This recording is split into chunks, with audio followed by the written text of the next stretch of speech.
경우에 이용자와 운영자에게 과태료가 부과됩니다.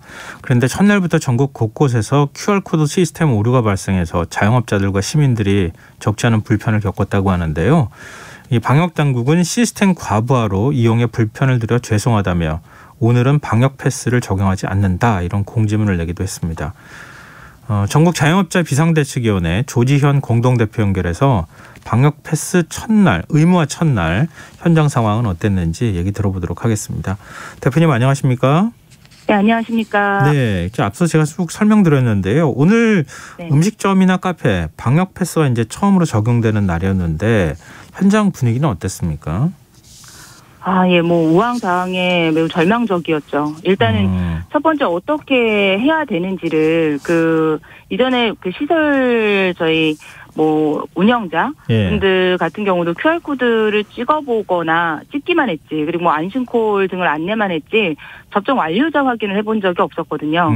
네, 그리고 이용하시는 고객님들도 마찬가지죠. 네. 그래서 이게 어떻게 해야 되는 건지에 대한 부분에 대해서도 일단은 인지가 많이 부족한 상황이었고, 거기에 지금 사실 이전에 6인으로 저희 인원이 제한이 또 다시 되면서 저희 인력들을 좀 많이 축소하신 분들이 계세요. 이제 예약을 했던 분들이 많이 취소를 하시고 이후에 매출에 대한 부분이 기대치가 많이 적어졌죠. 그러다 보니 이제 어느 정도 이윤에 대한 부분들 보장을 하기 위해서 알바라든가 일하시는 분들을 좀 축소하는 경우들도 있거든요. 근데 이런 상황에 다시 또 이제 백신, 그러니까 이 접종 확인을 해야 되는 상황에 인력이 필요하거나 다른 유의 수단들이 있어야 하는데 이 부분들이 지금 또 충당이 안 된 상황에 일주일 정도의 계도 기간이 있지 않았습니까? 네, 이 기간 동안에 충분히 준비를 할 수 없었던 거죠. 그래서 사람도 모자라고 지금 또 어떻게 해야 되는지 방법에 대한 인지도 부족하고 거기에 오늘 또 오류 사항들도 있었어서 정신이 없는 하루였죠. 일단 QR코드 시스템 오류가 발생했다고 하는데요. 네, 맞습니다. 어느 정도 불편했습니까?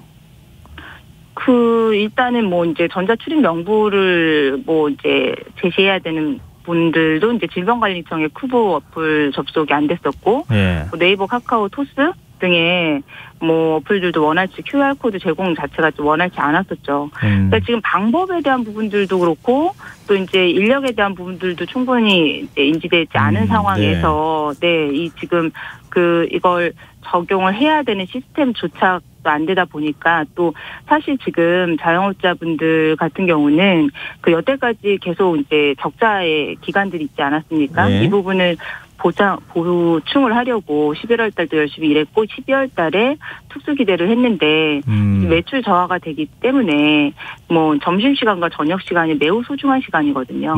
그래서 이때 어느 정도 매출 보완을 해야 하는데 거기 이제 시스템 오류 때문에 이제 손님들도 못 들어오고 손님들도 마찬가지로 짧은 시간에 식사를 못 하게 되는 상황이라고 예상이 되다 보니 매우 혼잡스럽고 그리고 많이 힘든 상황이 혼란이 있으셨을 것 같은데 일단은 지금 오히려 방역을 강화해야 된다. 이전에 사회적 거리두기 단계로 다시 가야 된다. 이런 얘기까지 지금 나오고 있고 그렇게 또 주장하고 있잖아요. 일부 언론이나 일부 정치권에서도 그렇게 얘기를 하고 있는데 지금 되돌아갈 경우에는 오히려 더 피해가 커질 수밖에 없는 상황이잖아요. 네네. 참 여러 가지로 지금 진퇴양난의 상황에 놓여 있는 거 아닌가 그런 생각도 드는데 하나 좀 궁금한 게요. 이전에 이제 QR코드를 찍었잖아요. 대부분의 경우에는. 물론 이제 전화를 통해서 확인하는 방법도 있기는 했지만 QR코드 찍을 때 접종 완료자입니다. 이런 것들은 다 서로 간에 확인할 수는 있는 상황이었던 거잖아요. 네네. 근데 만약에 접종 완료가 아닙니다. 이럴 경우에 손님 우리 식당에 들어오실 수 없습니다. 2명 이상은 안 됩니다. 이렇게 하기가 참 곤란한 상황이었을 것 같기도 하거든요. 맞습니다. 네. 일단은 첫 번째 접종 완료자라고 뜨는 것도요.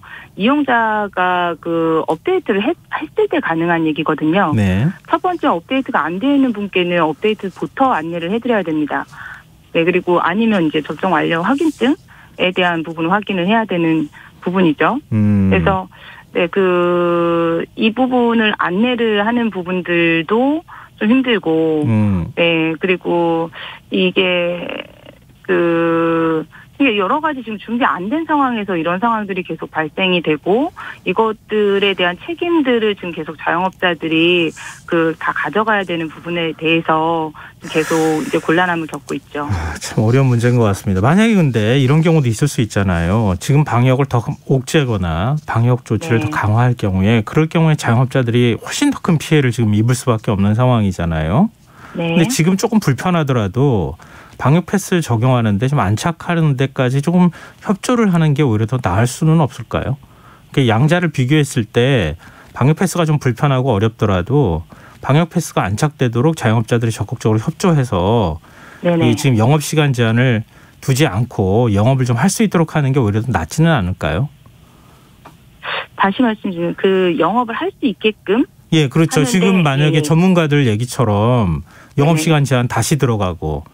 사회적 거리두기 그러니까 소모임 규제도 더 강화해서 이전처럼 한 4명 정도밖에 식사할 수 없다. 이렇게 하면은 피해가 훨씬 더 커지잖아요.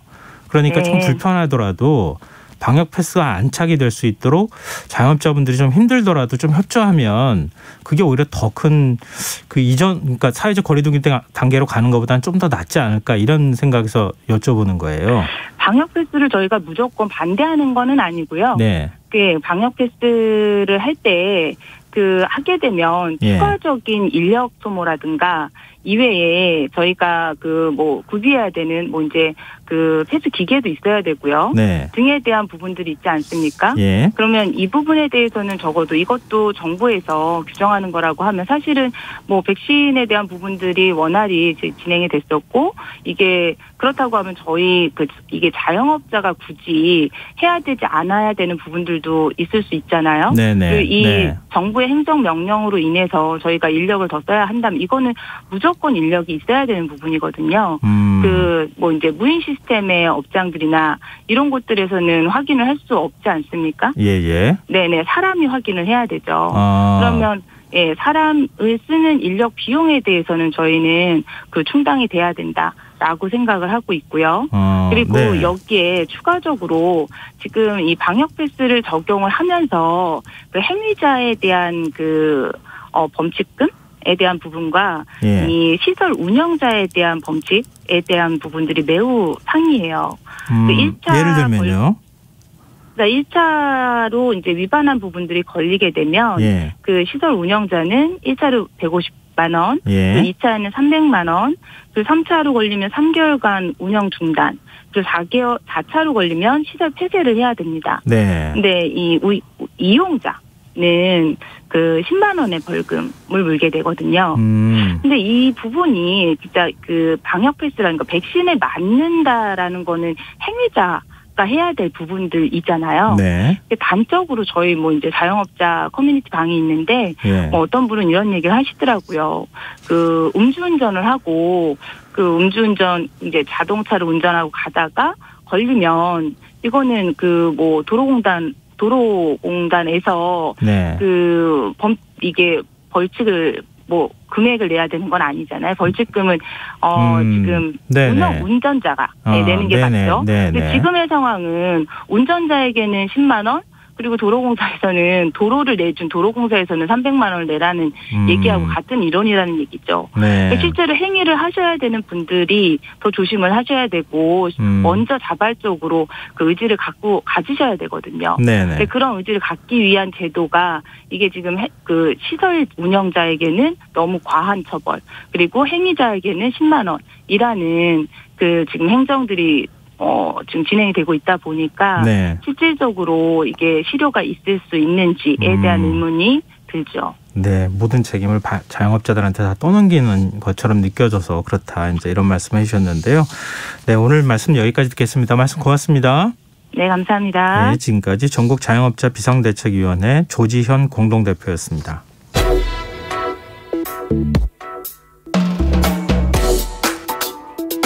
더 나은 내일을 준비하는 시간.